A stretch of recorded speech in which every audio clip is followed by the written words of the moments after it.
Bapak Ibu, mari kita berdoa bersama-sama sebelum kita mendengar firman Tuhan. Bapa, kami bersyukur di tengah-tengah keadaan yang sulit, bahkan di tengah-tengah kami tidak bisa berjumpa secara fisik. Kami bersyukur kami masih bisa berjumpa di dalam online, bahkan bersekutu di dalam roh, karena ada roh yang sama yang mempersatukan kami, yang mengikat kami, dan yang memberkati kami. Terima kasih buat malam ini.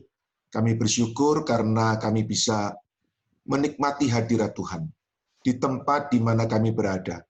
Kami bersyukur karena kami bisa mengalami Tuhan di rumah kami masing-masing. Itulah berkat besar yang Kau berikan di tengah-tengah pandemi ini, dan kami percaya Engkau punya maksud yang baik. Terima kasih ya Tuhan. Sekarang kami rindu Engkau berbicara kepada kami, mengajarkan kepada kami, memberitahukan bagaimana kami harus bersikap, bagaimana kami harus berespon di tengah-tengah keadaan yang sulit ini. Kami percaya bahwa maksud-Mu selalu baik buat kami. Tidak pernah Engkau punya maksud jahat, tidak pernah Engkau punya rancangan kecelakaan. Yang ada padamu untuk kami hanya rancangan hari depan yang penuh dengan harapan. Itu sebabnya ketika kami melewati saat-saat sulit, kami tidak mau tertuju kepada pandangan yang saat ini. Kami mau mengangkat mata kami jauh melampaui apa yang ada saat ini, karena kami percaya bahwa disitulah Engkau sedang merancang yang baik buat kami. Terima kasih Tuhan. Malam ini kami bersyukur kami bisa bersekutu bersama-sama. Berkatilah persekutuan ini Tuhan, dimanapun kami berada, hadirat-Mu menguatkan kami, hadirat-Mu menghiburkan kami, dan hadirat-Mu memberi kepada kami pengharapan. Terima kasih Tuhan, kami bersyukur di dalam nama Tuhan Yesus Kristus. Haleluya. Amin. Amin. Amin. Shalom. Ini sebagian ibu-ibu ya, sebagian besar ibu-ibu. Iya, senang sekali saya Pendeta Natal Prayoko bisa berjumpa dengan ibu-ibu di dalam persekutuan PD Victory ini. Terima kasih untuk Ibu Eli Kurniawati yang mengizinkan saya bisa ada bersama-sama. Ibu-ibu, saya bersyukur karena di tengah-tengah situasi sulit kita masih bisa mendapat kesempatan untuk bersekutu. Ya, saya sebagai gembala seringkali orang bertanya begini, Pak, ini kan pemerintah sudah boleh untuk mengadakan ibadah secara on-site atau ibadah di gedung. Kapan Pak kita adakan ibadah di gedung? Saya berkata bahwa nanti tunggu waktunya Tuhan. Kenapa? Karena Bapak Ibu, ibadah di gedung memang akan mengandung sementara ini saat ini masih ada resiko yang tinggi. Tetapi buat saya bukan itu masalahnya. Masalahnya adalah ketika ibadah di rumah, justru setiap kita bisa mengalami Tuhan di rumah. Dan itu yang mahal, Bapak Ibu. Karena selama ini kita terbiasa mengalami hadirat Tuhan di gereja, di PD, kita kurang bisa menikmati hadirat Tuhan di rumah. Nah sekarang dengan tidak adanya gedung gereja, masih ditutup, sebagian sudah dibuka, tapi yang saya berkata bahwa disinilah kita bisa mengalami Tuhan di rumah-rumah kita. Dan sesungguhnya, Bapak Ibu, di rumah itulah yang menjadi tujuan Tuhan. Bukan di gereja sesungguhnya. Gereja itu adalah akumulasi dari bagaimana kita membangun hidup ibadah di rumah. Nah, kalau di rumah itu kita sudah terbiasa dan sudah mengalami sukacita dan mengalami hadirat Tuhan, di gereja itu menjadi sebuah perayaan besar. Nah, sekarang Tuhan melatih kita untuk ada di rumah-rumah kita, mengalami Tuhan di rumah kita. Oke, Bapak Ibu, saya ingin berbagi kepada kita semua tentang sebuah kisah di Alkitab, tokoh di Alkitab, karena saya diberitahu sebagian besar dari yang hadir di PD Victory ini adalah para wanita, maka saya mengambil contoh tokoh wanita. Saya percaya para ibu dan kalau ada bapak pasti kenal orang ini, tokoh yang sangat terkenal sekali ya. Dari dia lahir seorang yang punya 3 jabatan. Nabi, imam, dan hakim. Ya, jadi ini orang luar biasa sekali, ya. Namanya adalah Hana. Ya. Judul yang saya mau sampaikan adalah Hana, wanita yang tegar hati. Nah, tegar itu apa sih Bapak Ibu? Tegar itu kalau saya lihat dalam bahasa Indonesia, itu punya beberapa arti. Yang pertama, tegar itu artinya keras. Yang kedua, artinya kaku.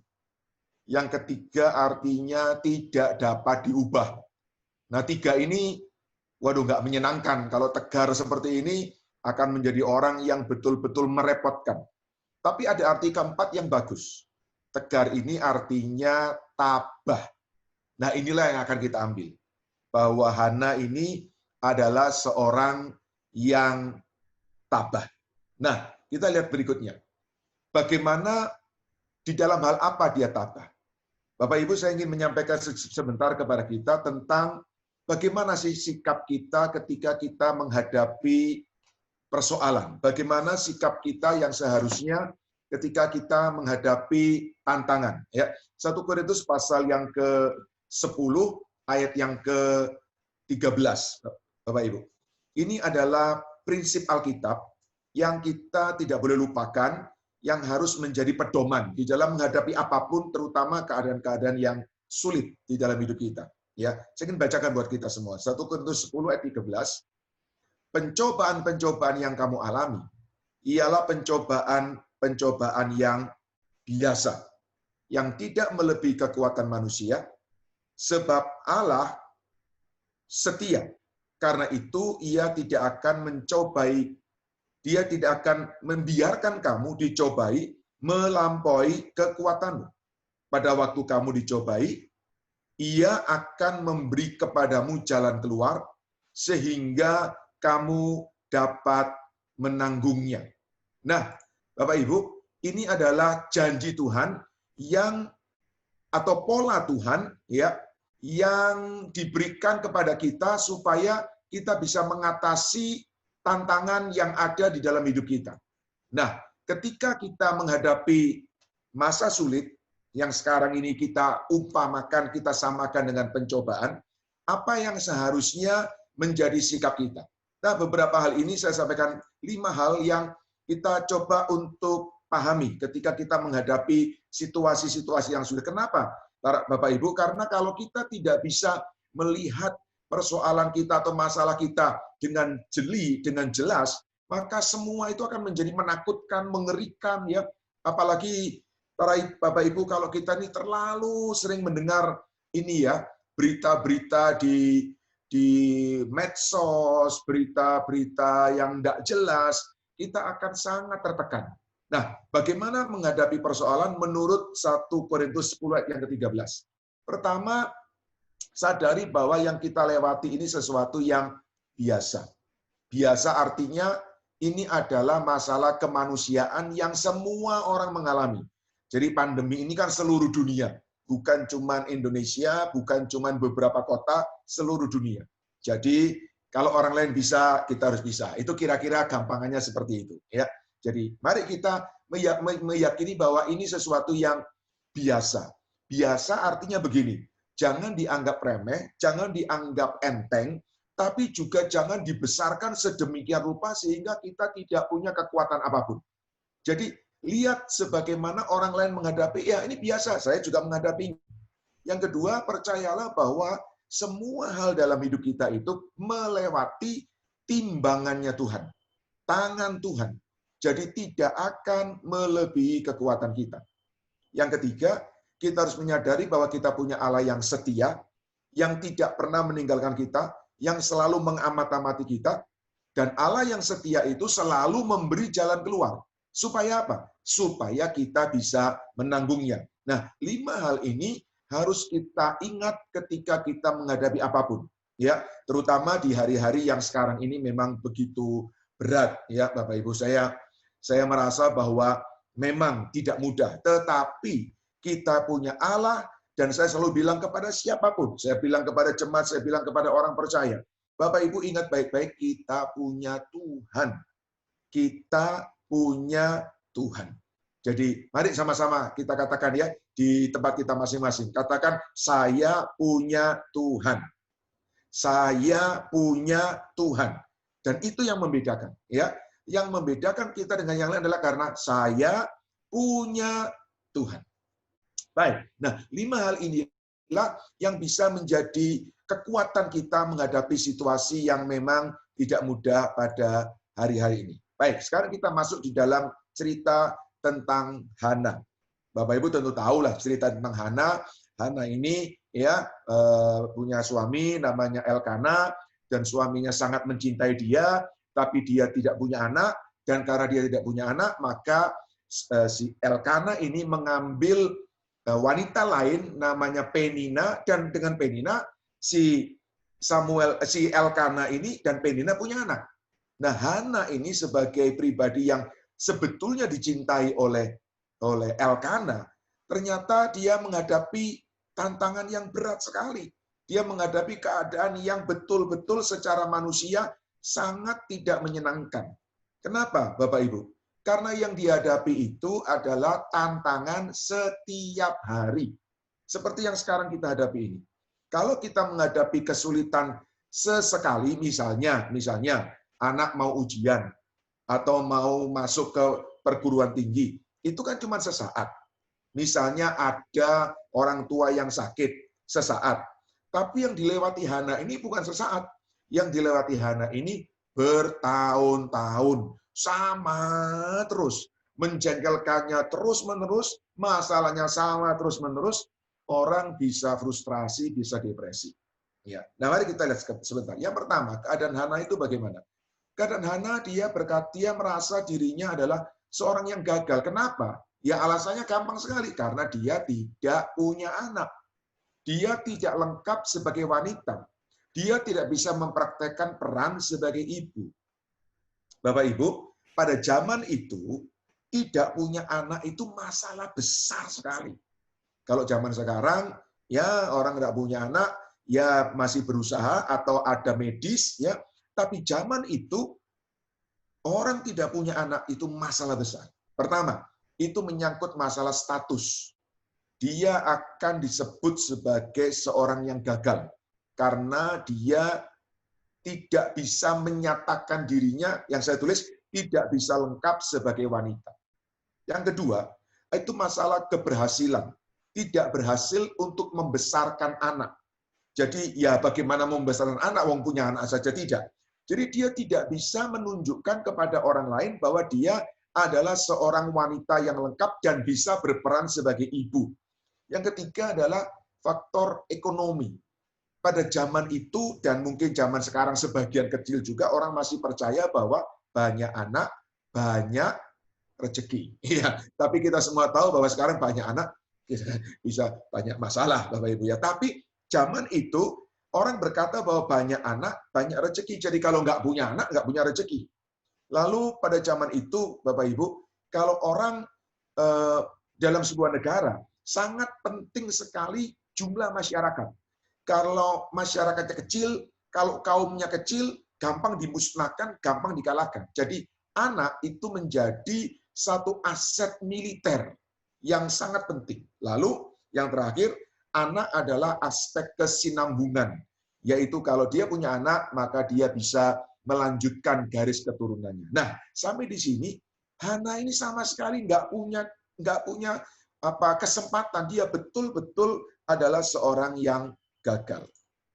Ditambah pula suaminya mengambil wanita lain, beranak, punya anak. Berarti apa, Bapak Ibu? Berarti masalahnya ada pada Hana, bukan pada Elkana. Nah, ini semakin membebani dia. Nah, pertanyaan saya buat kita semua adalah, apakah Bapak Ibu, para ibu-ibu sekarang sedang menghadapi kegagalan hidup?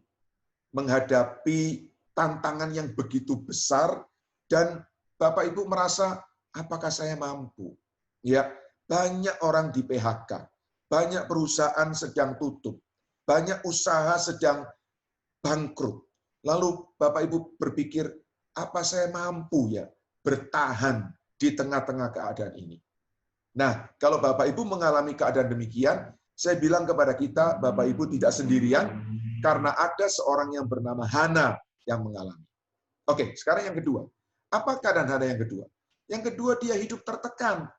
Kenapa dia tertekan, Bapak Ibu? Karena suaminya, walaupun mencintainya, Alkitab bilang, tetapi dia hidup dalam kompetisi dengan Penina setiap hari. Dan Penina ini, dia tidak membiarkan Hana tenang. Dia selalu mengolok-olok, dan Alkitab berkata selalu menggusarkan hati Hana. Penina, dia sadar, dia punya kartu as, dia punya anak. Dia tahu bahwa Elkana lebih mencintai Hana. Dan karenanya dia mau bersaing dengan Hana dengan segala daya upayanya, dengan segala kelebihannya bahwa dia punya anak, dan itu membuat hidup Hana tertekan. Hana ada di pihak yang kalah. Dia tidak punya anak, anak menjadi satu kekuatan besar, diolok, dipermalukan, orang tahu bahwa yang jadi masalah tidak punya anak adalah Hana. Pertanyaannya adalah, ibu-ibu, apakah ada Penina di dalam hidup Anda? Maaf, saya tidak berkata Penina ini wanita lain, tidak. Tapi saya berkata Penina adalah kompetitor Anda di rumah Anda. Kompetitor Anda terhadap suami. Orang sesuatu yang mengambil waktu Anda atau sesuatu yang mengambil waktu suami Anda lebih banyak dari Anda. Apa itu misalnya? Saya beri contoh. Misalnya hobi. Ya, ada suami-suami punya hobi luar biasa. Sampai akhirnya istri tidak bisa mendapatkan perhatian. Atau mungkin karena suami bekerja begitu giat. Kerja giat penting, tapi kalau kerja giat dan menyebabkan istri tidak punya waktu lagi, maka itu menjadi Penina dalam hidup istri. Teman-teman, kesibukan, meeting, ya, perjalanan keluar kota, dan segala macam hal yang bisa merebut waktu lebih banyak yang seharusnya untuk istri, tetapi sekarang diambil oleh Penina dalam tanda kutip. Saudara, hidup yang demikian nggak enak, tertekan. Hidup dalam kompetisi itu melelahkan. Karena Anda tidak mau kalah, tapi Anda mau dikalahkan. Jadi Anda harus berjuang terus supaya Anda nggak kalah, tapi musuh Anda akan selalu mengalahkan Anda. Hana hidup dalam keadaan yang tertekan. Yang ketiga, Hana lelah. Kenapa lelah Bapak Ibu? Karena tadi saya bilang kepada kita semua, 1 Samuel 1 ayat yang ke-7, demikian terjadi dari tahun ke tahun. Dari tahun ke tahun. Tidak disebutkan berapa lama, tapi panjang. Setiap kali Hana pergi ke rumah Tuhan, Penina menyakiti hati Hana.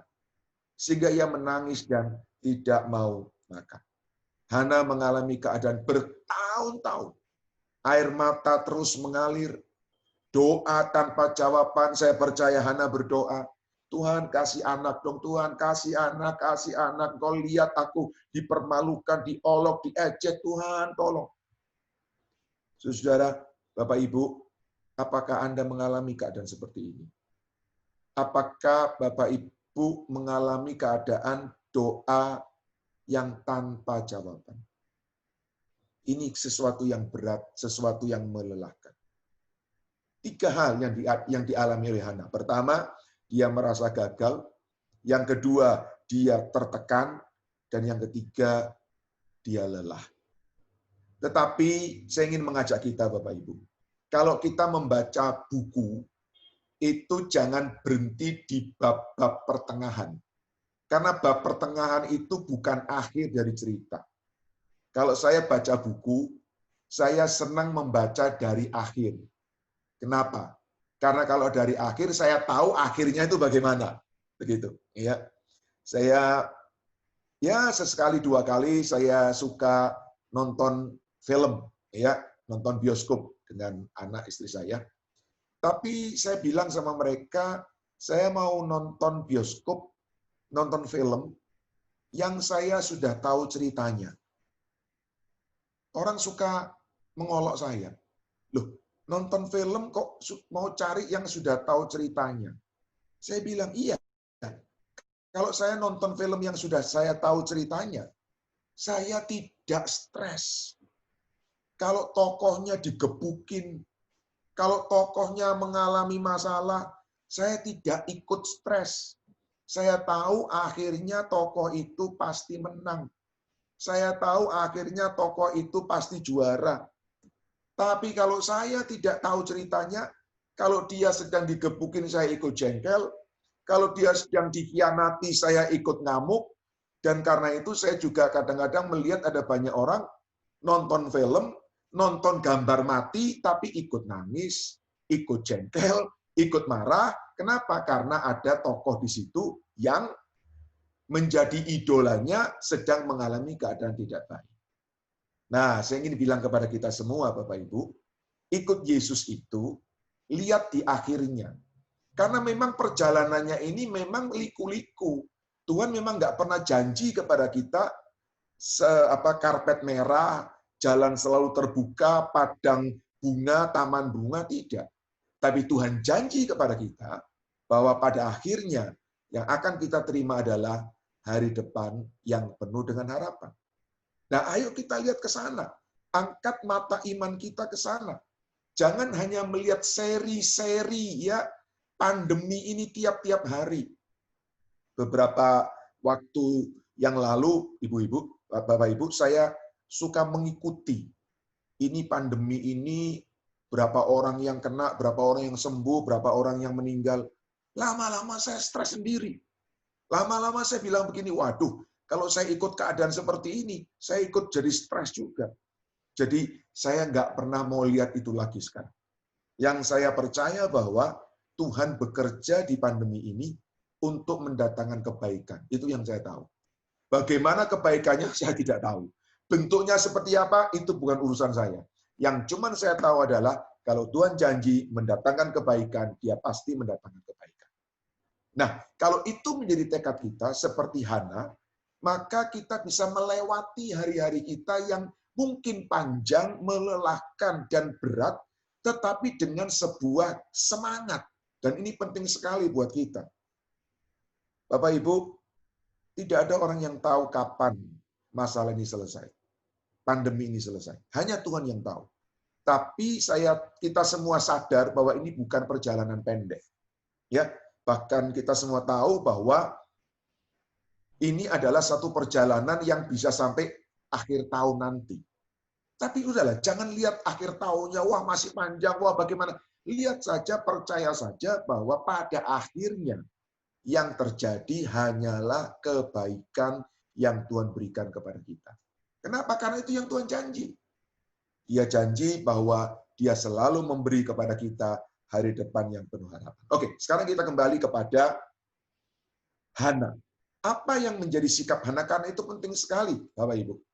Oke, saya mau tunjukkan lagi kepada kita semua. Apa yang menjadi sikap Hana ketika dia menghadapi tantangan yang sangat panjang di dalam hidupnya ini? Oh, ini kok kembali ke situ lagi. Sebentar, sorry. Ya inilah Bapak Ibu, minta maaf ya. Ini, oke, ini kaptek. Oke, baik. Yang dilakukan Hana, ini penting sekali Bapak Ibu. Yang pertama, jaga sikap hati kita. Bapak Ibu, kalau Anda baca di kisah 1 Samuel pasal 1, pasal 2, pasal 3, ya cerita tentang Hana, Anda nggak temukan satu ayat pun atau satu frasa pun yang menunjukkan bahwa Hana itu marah. Penina berusaha menggusarkan hati Hana, tapi Hana nggak pernah marah. Hana menjaga sikap hatinya. Ini memang sebuah ujian yang paling sulit. Kenapa? Karena ujian hidup yang sebenarnya adalah ujian hati. Bukan ujian kemiskinan, bukan ujian kekurangan, bukan ujian perselingkuhan, bukan, ujian hati. Kalau hati kita terkendali, kalau hati kita terjaga dengan baik, maka kita sebetulnya sudah lulus ujian. Walaupun lingkungan kita belum berubah, walaupun situasi kita belum berubah, tetapi karena kita sudah menang dalam ujian hati, maka hati kita berubah. Kalau hati kita sudah berubah, hati kita sudah tenang, tinggal tunggu waktu, lingkungan kita, sekitar kita akan berubah. Karena kita bilang apa? Jagalah hatimu, karena dari hati itu terpancar kehidupan. Kalau hati kita terkendali, hidup kita terkendali kok Bapak Ibu. Jadi ujian hati menjadi soal yang penting. Nah, saya belajar satu prinsip, sebuah moto hidup. Bukan soal benar atau salah, tetapi respon. Apa itu sih? Artinya adalah tidak peduli yang terjadi pada kita benar atau salah, tapi yang utamanya adalah bagaimana kita meresponnya. Kalau sesuatu terjadi benar, respon dengan benar, jangan respon dengan sombong, jangan respon dengan bangga. Kalau sesuatu terjadi yang pada kita salah, tidak menyenangkan kita, juga respon dengan benar. Karena bukan soal benar atau salah, tetapi yang Tuhan lihat adalah respon kita. Nah, Bapak Ibu, Yesus itu sebagai teladan sejati dalam hidup kita, sudah kasih contoh. Lihat, 1 Petrus 2 ayat 23. Ini penting sekali buat kita semuanya, Bapak Ibu. Karena teladan ini, teladan yang harus kita ikuti. Saya tahu ada orang berkata, itu kan Yesus. Pertanyaan saya adalah, Anda pengikut siapa? Kalau Anda pengikut Yesus, Anda harus ikut apa yang Yesus lakukan. 1 Petrus 2, 23. Ketika ia dicaci maki, ia tidak membalas dengan mencaci maki. Ketika ia menderita, ia tidak mengancam. Tetapi ia menyerahkannya kepada kepada Bapaknya, yang menghakimi dengan adil. Jadi sikap ini perlu kita teladani dalam hidup kita. Kenapa Bapak Ibu? Karena sesungguhnya masalah menjadi lebih berat, lebih rumit, lebih ruwet. Bukan karena masalahnya. Karena sikap hati kita yang salah. Dan sikap yang salah membuat keadaan menjadi semakin runyam. Baik. 1 Petrus 1 ayat yang ke-7 berkata, bahwa sesungguhnya maksud Tuhan mengizinkan segala persoalan ini ada hanya ingin membuktikan kemurnian iman kita kok. Jadi dia mau supaya kita tahu bahwa iman kita itu perlu dimurnikan. Nah, iman yang dimurnikan itu bisa terwujud, bisa kita nilai dari sikap hati yang murni, sikap hati yang terkendali. Dan ini yang Tuhan cari sebetulnya di dalam hidup kita. Karena buat Tuhan, hati itu jauh lebih penting dari apapun. Iman itu jauh lebih penting daripada apapun. Dan iman dan hati itu sebetulnya berjalan beriringan. Kalau iman kita murni, hati kita murni. Kalau hati kita murni, iman kita murni. Itu yang pertama. Baik, sekarang yang kedua. Apa yang dilakukan Hana? Yang dilakukan Hana adalah dia berkomitmen. Dia bukan hanya menjaga, tapi dia tekad, tegar. Dia betul-betul menjaga sikapnya tidak berubah. Berkomitmen apa? Lihat baik-baik. 1 Samuel 1 ayat yang ke-12. Ketika perempuan itu terus-menerus berdoa di hadapan Tuhan, Eli mengamat-amati mulut perempuan itu. Hana bertekad, Tuhan, aku tidak mau membalas Penina. Aku mau berdoa, aku mau bawa dalam tangan Tuhan, karena aku tahu Engkau hakim yang adil. Engkau Bapak yang mengasihi. Jadi dia membawa semua masanya kepada Hana, kepada Tuhan, tetapi bukan hanya sesekali. Alkitab berkata, lama sekali. Berkali-kali, dalam waktu yang panjang. Hana berdoa, dan Eli memperhatikan. Saudara-saudara, saya mau berkata kepada kita semua, ketika kita berdoa, ada Tuhan yang memperhatikan, ada iblis yang memperhatikan, ada orang yang memperhatikan. Tetapi saya memberitahu kepada kita semua, yang paling harus menjadi pegangan kita adalah Tuhan yang memperhatikan. Karena Tuhan selalu senang, matanya tertuju kepada orang-orang yang mengandalkan Tuhan. Itu janji Tuhan. Dan kalau Hana ini, sebagaimana Alkitab berkata, terus-menerus berkomitmen, itulah yang sebetulnya membawa dia keluar dari ruwetnya hidup yang dihadapi bersama dengan Penina setiap hari. Abraham Lincoln, tokoh di Amerika, Presiden Amerika berkata, "Commitment is what transform a promise into reality." Dan saya bilang kepada kita Bapak Ibu, hal yang sama juga Tuhan mau kita alami. Komitmen yang membuat janji Tuhan menjadi kenyataan. Banyak orang tidak mengalami kenyataan janji Tuhan dan kemudian berkata, mana janjinya, mana buktinya. Padahal sesungguhnya kenapa dia tidak mengalami janji? Karena dia tidak komitmen. Ada orang berkata kepada saya, Pak, saya sudah berdoa loh Pak, minta pekerjaan. Minta pekerjaan, Tuhan nggak jawab Pak. Bagaimana itu? Kata Bapak, Tuhan menjawab doa, mana buktinya? Saya tanya kepada dia, kamu berdoa? Iya Pak. Berapa lama kamu berdoa? 2 hari, Pak. Waduh, dengan ngotot, dengan mantap sekali. 2 hari saya berdoa, Pak. 2 hari tidak bisa menunjukkan komitmen, Bapak Ibu. Tuhan bukan mesin vending mesin itu ya, yang kalau kita masukkan duit keluar minuman, keluar makanan, atau Tuhan bukan ATM, atau Tuhan bukan jin yang kita gosok-gosok Aladin keluar. Enggak. Komitmen menjadi sesuatu yang bernilai di hadapan Tuhan. Yang ketiga, yang dilakukan Hana adalah dia terus-menerus menyembah Tuhan. 1 Samuel 1 ayat yang ke-19, keesokan harinya bangunlah mereka pagi-pagi lalu sujud menyembah di hadapan Tuhan. Ketika mereka pulang ke rumahnya di Rama, ketika Elkana bersetubuh dengan Hana, Tuhan ingat kepadanya. Tuhan ingat kepadanya. Bapak Ibu, saya mau beritahu kepada kita semua. Tuhan ingat kepada penyembah-penyembah. Anda tahu, saya percaya Anda juga setuju dengan saya. Paling terenyuh dalam hati itu kalau berkata begini. Kalau ada orang ketemu dengan kita berkata, Pak, saya ingat Bapak loh. Saya ingat Ibu loh. Kata-kata itu membuat kita merasa begitu tersanjung. Kenapa? Karena siapa saya kok bisa diingat oleh dia? Siapa saya kok bisa diperhatikan oleh dia? Yang di dalam ayat ini disampaikan, bukan manusia ingat Hana, Tuhan ingat Hana. Dan kenapa Tuhan ingat Hana, Bapak Ibu? Ini ada kuncinya. Saya kasih bagian terakhir ini. Prayer is not a way to God. Doa itu bukan jalan kepada Tuhan. But it's God's way to be with you. Tetapi itulah jalan Tuhan untuk hadir bersama dengan Anda.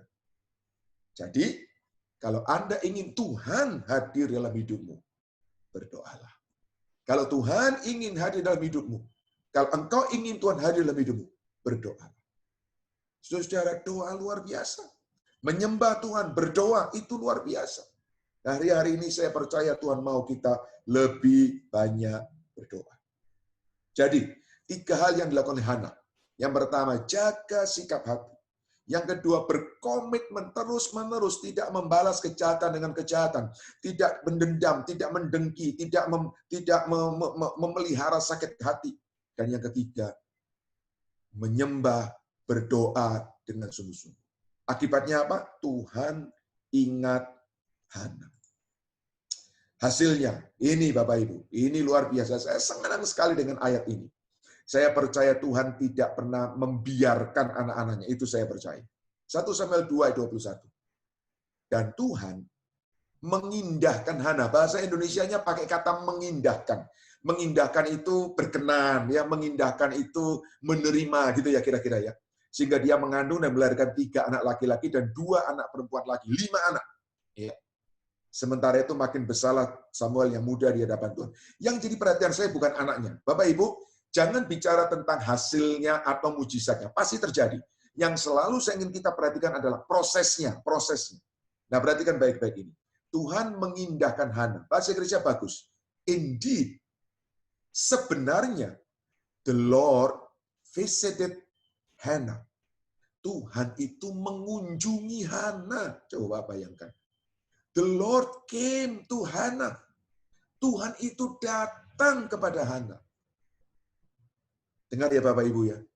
Kalau kita menjaga sikap hati, kalau kita berkomitmen untuk bergantung kepada Tuhan, kalau kita selalu membangun doa dan penyembahan, bukan hanya kita datang kepada Tuhan, tapi Tuhan datang kepada kita. Bayangkan, Allah yang besar, Allah yang maha kuasa, Allah yang dahsyat, Allah penguasa alam semesta. Kok ya mau-maunya lu datang kepada kita? Segala sesuatu ada sebabnya. Dan sebabnya adalah karena sikap hati kita yang terjaga. Karena kita komitmen dengan Tuhan.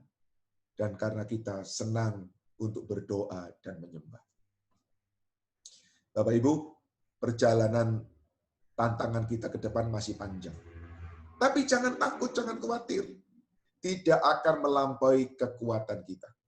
Dia Allah yang setia, Dia selalu beri kepada kita jalan keluar. Jaga sikap hati kita, jaga komitmen kita, jangan mengomel, jangan menggerutu, jangan bersungut-sungut. Banyak berdoa dan menyembah Tuhan. Saya percaya, contoh Hana, bukan hanya kita baca di dalam sejarah Alkitab, tapi akan kita alami dalam hidup kita sungguh-sungguh. The Lord visited Hannah. Tuhan mengunjungi Hana. Tuhan mengunjungi Anda semuanya. Tuhan mengunjungi di dalam hidupmu. Tuhan mengunjungi dalam pergumulanmu. Tuhan mengunjungi dalam tantangan hidupmu. Dan kalau Tuhan mengunjungi, sudah pasti Bapak Ibu, mujizat, pertolongan, berkat terjadi dalam hidup kita. Amin. Kita berdoa bersama-sama. Bapak, terima kasih. Kami melewati saat sulit, tapi kami belajar dari Hana, yang pada akhirnya mengalami lawatan Tuhan, mengalami perkunjungan Tuhan. Kami mau mengalami Tuhan dalam hidup kami. Kami percaya bahwa Engkau mengasihi kami, dan Engkau mau supaya hidup kami bisa survive, bisa lulus melewati ujian ini. Itu sebabnya kami mau belajar dari Hana. Kami mau jaga sikap hati kami. Kami tidak mau dipengaruhi, kami tidak mau ditipu oleh iblis, kami tidak mau ditipu oleh lingkungan, ditipu oleh teman. Kami mau sungguh-sungguh jaga supaya hati kami lurus di hadapan Tuhan, bersih, murni di hadapan Tuhan. Dan kami mau berkomitmen, sekali kami percaya Yesus, kami pegang Engkau untuk selama-lamanya. Dan kami mau membangun hidup doa kami, pujian penyembahan kami, karena itu yang membuat kami dekat dengan Tuhan, intim dengan Tuhan, dan ada jalan untuk Tuhan mengunjungi kami. Terima kasih buat malam ini. Biarlah persekutuan ini walaupun secara online, tapi memberkati kami dan pasti memberkati kami. Karena kami tahu Tuhan ada di rumah kami, Tuhan ada di kamar kami, Tuhan ada di keluarga kami, dan Tuhan tidak pernah meninggalkan kami. Terima kasih Tuhan. Hamba berdoa untuk semua yang mengikuti acara ini. Berkati Tuhan. Engkau lihat pergumulan kami. Engkau lihat tantangan hidup kami. Kami tahu Engkau tidak membiarkan. Kami percaya pertolongan selalu tersedia buat kami semua. Terima kasih. Secara khusus kami doakan buat Ibu Eli Tuhan. Di dalam menggembalakan, mengelola PD ini. Tuhan berikan hikmat, kekuatan, terobosan, pewahyuan. Sehingga melewati saat yang kita semua, kami semua sedang bingung. Kami tahu Tuhan menuntun kami. Sehingga umat-Mu Tuhan, jemaat-Mu tidak tercerai-berai. Selalu mendapatkan makanan rohani yang menguatkan, yang menghiburkan, dan memberi pengharapan. Berkat-Mu tadi atas kami semua, dalam nama Tuhan Yesus. Haleluya. Sama-sama kita katakan, amin. Amin. Tuhan memberkati kita semua. Sampai jumpa.